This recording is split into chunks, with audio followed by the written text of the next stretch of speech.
Dead video. How are we looking over there? There we go, that's a little better. So the fans, they want to see some more Evil Dead stuff, so let's go ahead and do this.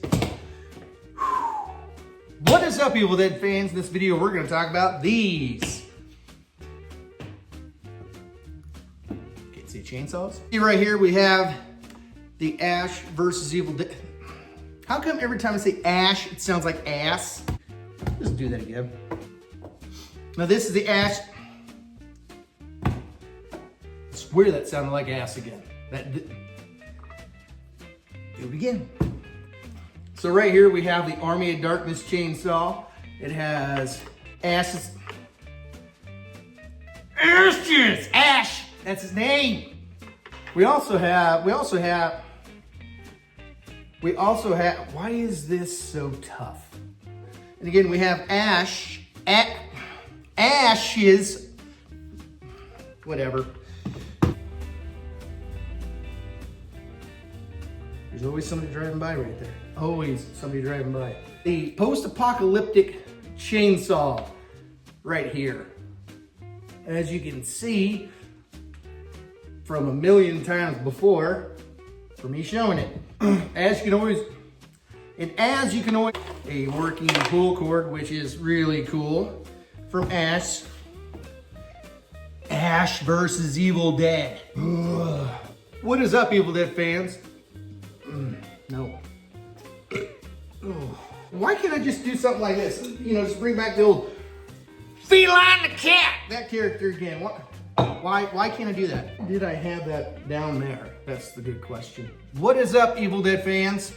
In this video, we're going to talk about these chainsaws from Ash. From Ash versus Evil Dead to Army of Darkness to my famous, it's not even famous, what am I talking about? It's just something I've done. Why is this so hard to do? Okay, just get into it, Britt. Just get into it. What up, Evil Dead fan? That kind of gassed me out. Start this over again. What is up, Evil Dead fans? This video, we're gonna talk about these chainsaws right here. This one from Ash versus Evil Dead. This one from Army of Darkness, and hello. Brett. Hey, Brett. Paul Lucky Langdon? That's me. Paul Lucky Langdon, or Plymouth Paul, or Paul Pancakes. I'm a man of many names. But hey, when are you going to let me show your Evil Dead fans my collection? So I'm kind of doing something right now. I'm showing off chainsaws, maybe show off a few other things. Nobody wants to see that stuff anymore. We've seen all the books and daggers and chainsaws. Let me show your Evil Dead fans my groovy stuff. So basically you're hijacking my channels. That's exactly what you're telling me, huh? No, come on, man. I'm not trying to hijack your channel. I just want to give the Evil Dead fans the groovy stuff they want to see. You know what, man? Just go ahead. Go ahead, show off everything that you got.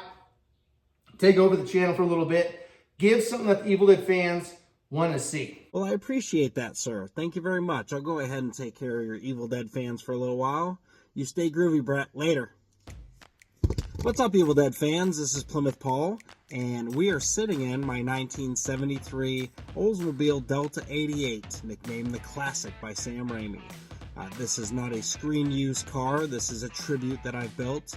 Let's go ahead and step out and take a look at this beauty. Oh, do not drink and drive. I'm sitting in my garage, so that's okay. Let's take a walk around, shall we? All right, well, here's the outside of the old Delta 88. As you can see, it's this beautiful beige color. When I first got the car, it was a deep red color. I'll show you the original color in the trunk here in a moment.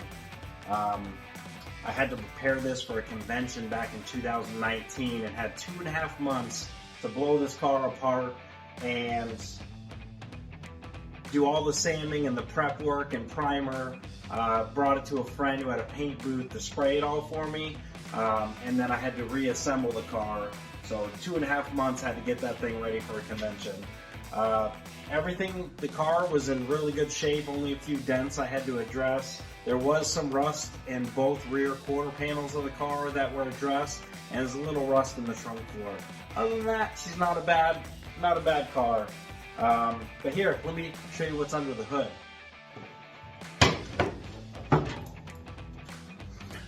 There's nothing in there. So here we have the Oldsmobile 455 rocket engine that should be in that engine bay. My car came to me with a Chevy 350 engine in it, but the VIN number did come back supposed to be the Oldsmobile 455. So I procured the correct engine and transmission to install in the car.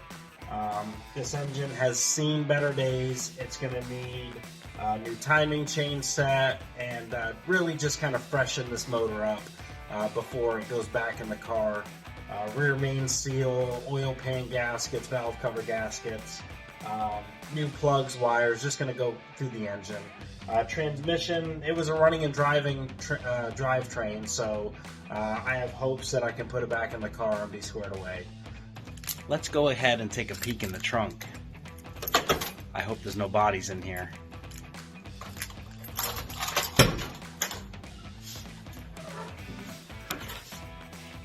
There we go.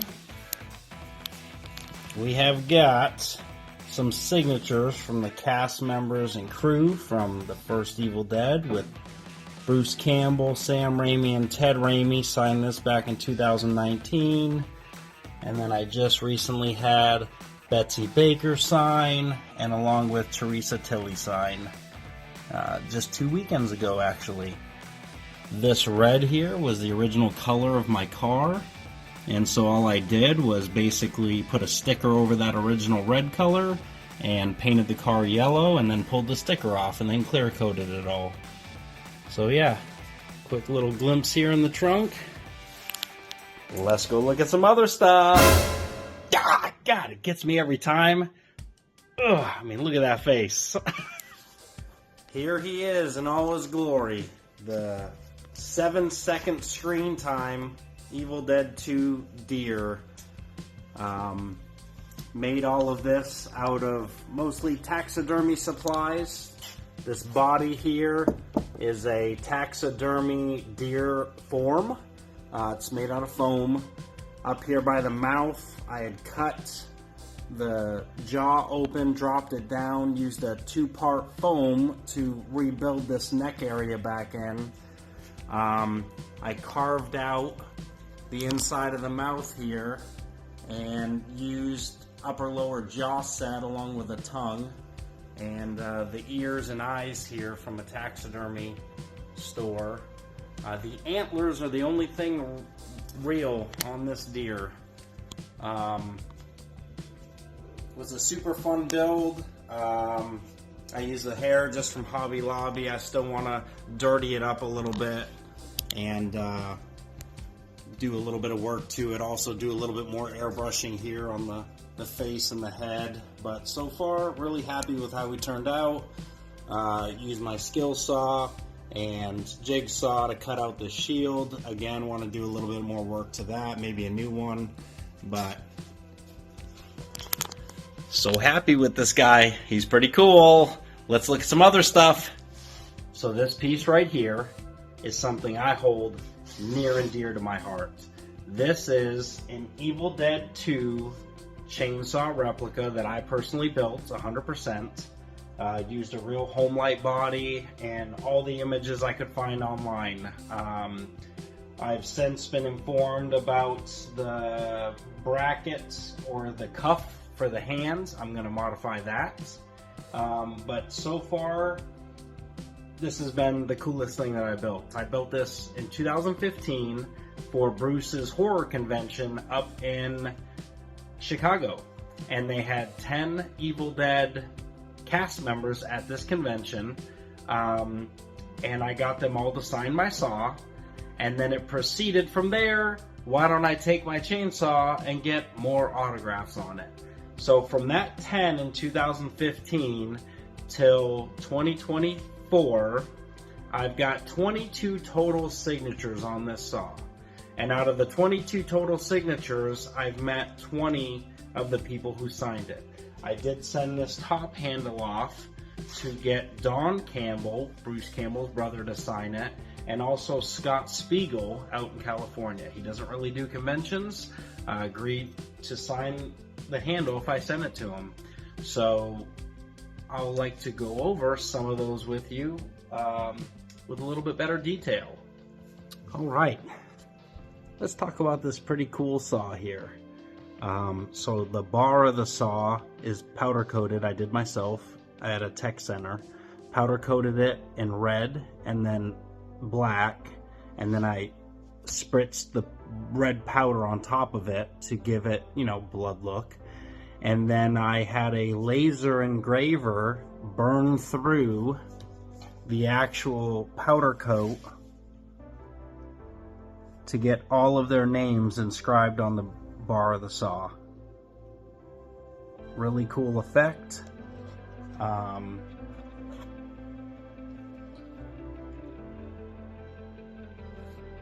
Got the logo of the movie, the signatures there.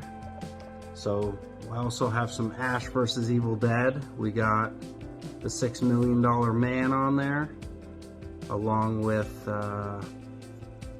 Mike, Bloodbath Mike here from Ash vs. Evil Dead, with Ray Santiago. Kelly signed it here on the top. And then Michelle Hurd from the show signed it there. And down here at the bottom, I got Bill Moseley and Alyssa Sutherland to sign it. And again, on the handle here, I had Scott Spiegel sign it, and then on the inside there, hard to get an angle, I had Don Campbell sign it. Let's not forget the man, Sam Raimi, and his brother Ivan Raimi. Hey, hey, hey! Let's go ahead and see some of my Evil Dead 1 collection. We got the Shemp's Cola props, the game collector's edition with the game, along with a couple of the other Xbox games, Trick or Treat Studio cards, Stone from the Chimney of the Evil Dead 1 site, movies, the collector's book. This also came with the game, Ultimate Ash, 4 VHS. I love this poster with the Delta on it. The original home light saw, not painted correctly. 2 original screening tickets, along with Bruce's books, and the laser disc from Japan, lunchbox, the tunes, and some foreign editions of Evil Dead 1, multiple formats, and the Evil Dead 1 sign where I had my car on display for Texas Frightmare 2019, and a cool model cabin. Let's check out Evil Dead 2.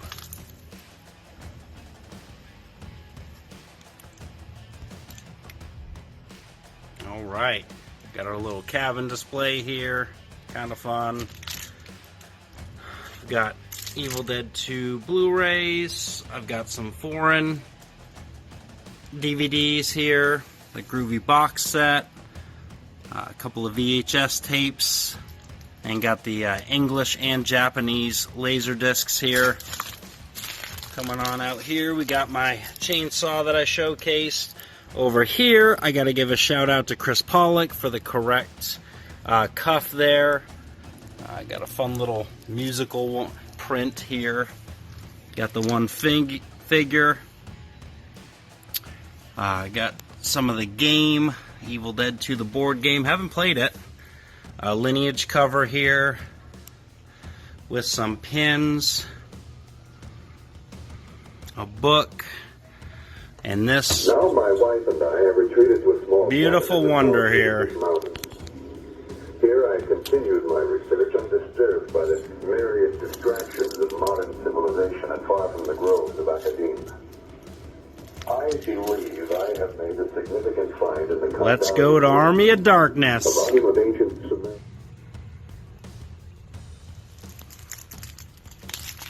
Alright, we got another Evil Dead Army of Darkness poster here. I like the Delta in the background, so I picked that up. You got the March of the Dead. Cool little framed 35mm cells here. Pretty kick-ass Necronomicon I need to get made. On this shelf I've got some of the literature found in the trunk of the Delta 88 in Army of Darkness, along with the goblet. Got the bobblehead, and of course a boomstick. This is 3D printed. Somebody from Etsy made that. Over here we've got some of the media VHS tapes here, along with some Blu-ray and some over-the-sea stuff, along with the Army of Darkness Japanese release and American release on Laserdisc. So guys, let's take a dive into Evil Dead 2013 and Evil Dead Rise. Not a whole lot in the 2013 collection. I've just got a Necronomicon, a fellow member of the Knights of Cimmeria, made, along with the Blu-ray and the Barf bag that was a German, came with the German DVD, I believe. I've also got the correct make and model chainsaw, the 302, that needs modification. That'll be a future build. Over here on Evil Dead Rise, I've got a movie poster signed by Lee Cronin, the director. Again, I've got a chainsaw here, the XL12.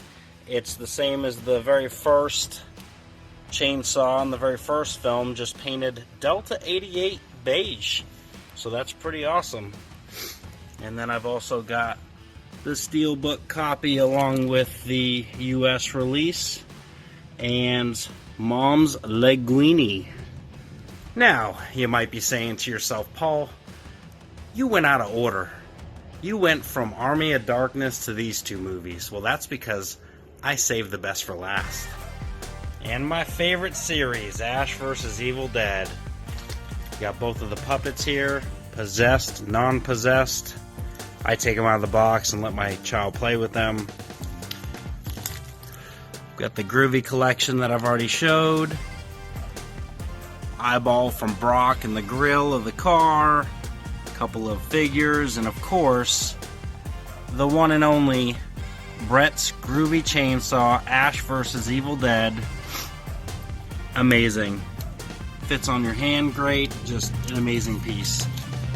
Down here I've got a photo of the Battle Delta. My friend Shane owns this car down in Houston, Texas. Go hit your local Comic-Con to check it out. It's a super kick-ass car. We've got a pennant and a little foam finger as promotional stuff from the San Diego Comic-Con, along with the Blu-rays here. Got a copy of the script along with the wax packs from Fright Rags. Got a really cool Etsy Necronomicon here that I've started getting everybody to sign. Got Sam Raimi. Over here, Ivan Raimi. Teresa Tilley. Betsy Baker. I won't go through the whole book. And right here is the collector's edition, a European release only, Ash vs. Evil Dead. Super amazing piece. I had this ordered in Germany and had to mail it to the States. Really, really kick-ass piece. So now, let's check out some groovy cars.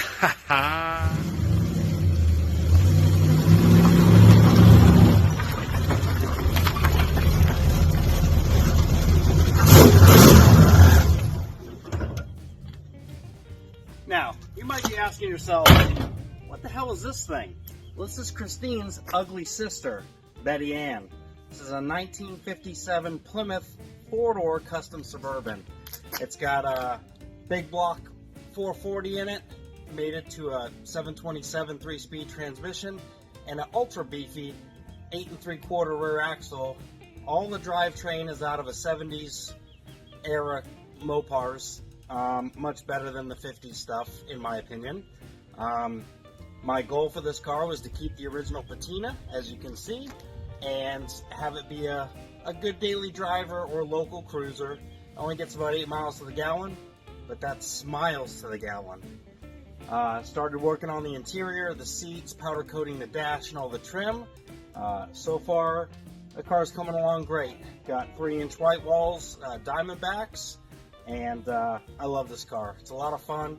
It's reliable. Can hop in it, cruise it anywhere. So after this one, let's go check out some cool 80s Watercraft stuff. All right, for more cool projects, we have here a 1988 Surfjet. This is a 2-stroke motorized surfboard with a hydraulic throttle cable. You just squeeze on this, opens the carburetor, and away you go. I get about 17 to 20 miles an hour on this, depending on the weight of the person and how choppy the water is. A lot of fun, kind of look like Jesus, kind of floating across the top of the water from a distance. Pretty neat. Behind me here, I also have 2 wet bikes. This one's a 1988 Tomcat, and then a 1985 wet bike. Both of them have 60 horsepower engines. They are also 2-stroke. They steer with the front ski, so that's real weird to most jet ski owners, which steer with a rear pump. So a lot of jet ski owners get on a wet bike and can't figure out how to steer it. It's pretty fun once you get the hang of it. They're a blast. Again, all the looks on the lake. But let's move on to something you pull. Here we have my 1963 Shasta camper. This is a great weekend hauler. The model is an RK16, it stands for rear kitchen. It's gotten a lot of upgrades since I first got it, with new flooring, toilet, water tank, water pump, functional sink and toilet. It also has updated air conditioning inside, along with new cushions throughout. All the doors have been painted white. The original wood was stained polyurethane, several coats each.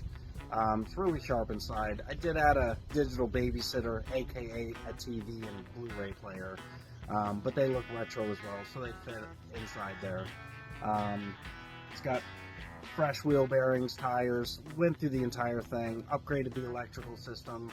This thing came with one 15-amp breaker. Again, it's great for a weekend hauler. Take this thing to a state park, plug it in. How you know it's a Shasta are those super cool wings on the rear. Only the Shasta models came with those wings, along with the iconic zigzag stripe. If you go to Hobby Lobby and you find the little models and it's a Shasta, it'll look pretty similar to this thing. Let me take you on over to my movie cars.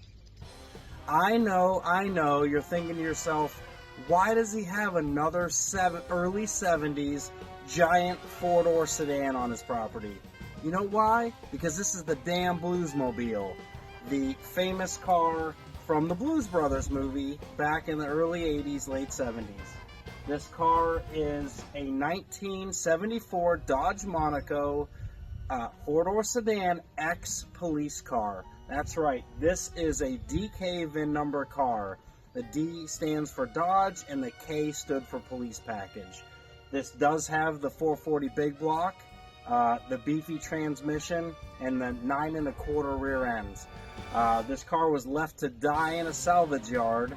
The front suspension was picked off it, the hood was crushed, the windshield was gone, and pretty much the interior was stripped. I've already got donor doors for it, a new hood, trunk lid, some bumpers.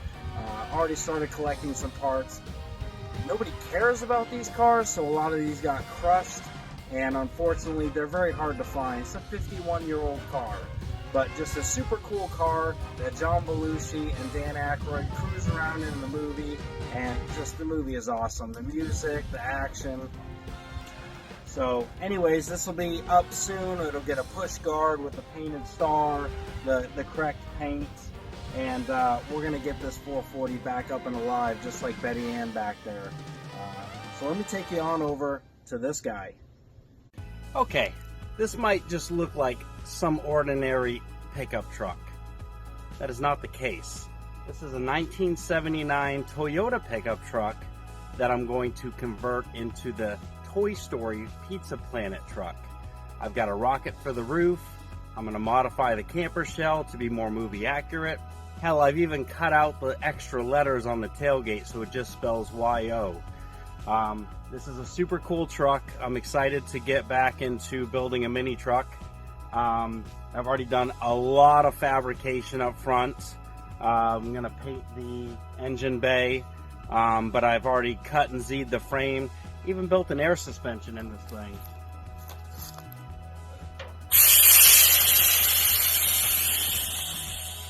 So once this thing's all over, it's going to lay out on the ground, all four corners, and it's just going to look very sporty. Super excited to build this. I've got a freshly rebuilt 20R motor that I had a local machine shop machine, and I assembled it with some help, and I'm ready to get this thing on the road. It's going to be super cool. But I've got another one for you to check out. Let's go see it. Here we go with the last car I got. This here, 1957 Plymouth two-door hardtop. This happens to be a Belvedere. I'm going to be converting this rusty hunk of crap into a 1958 Christine, the old Stephen King horror car. I need to convert the 57 front end to a 58 front end, along with 58 taillights, lower valance, some dash changes as well. I've got a 440 big block with 727 3-speed transmission for this car, along with a beefy, narrowed 8 3/4 rear end with a locker. Super excited to build this. I've spent about 7 years collecting all of the parts necessary to build this car. Front and rear bumper wings, oval air cleaners, everything to make this car as movie accurate as possible within a budget. A lot of these parts are very rare and very hard to find. The grill V for this car fetches upward of $500 for just the center grill emblem. Only came in 1958 and only came on a V8 car. So excited to build this, but it is last on the list. I want to say thank you to all the fans who made it through this entire video and checked out everything I've got. My YouTube channel and Instagram page is Paul's Real Wheels. Again, that's Paul's Real, R-E-E-L, Wheels. And I'll have future videos on all of the projects I have here. Thank you, Groovy Brett, for letting me hijack your channel for a little bit. Take it away, sir. Take care. So Evil Dead fans, I hope you enjoyed Paul Lucky Langdon's collection and a lot of the projects that he's doing and that is up and coming, especially that Blues Brothers car. That's gonna be pretty cool. The next video is gonna be very special to me. It's a showcase on the work of Chris Pollock, great friend of mine, and a lot of really cool stuff in that video, so stay tuned. Until next time, you guys, stay groovy.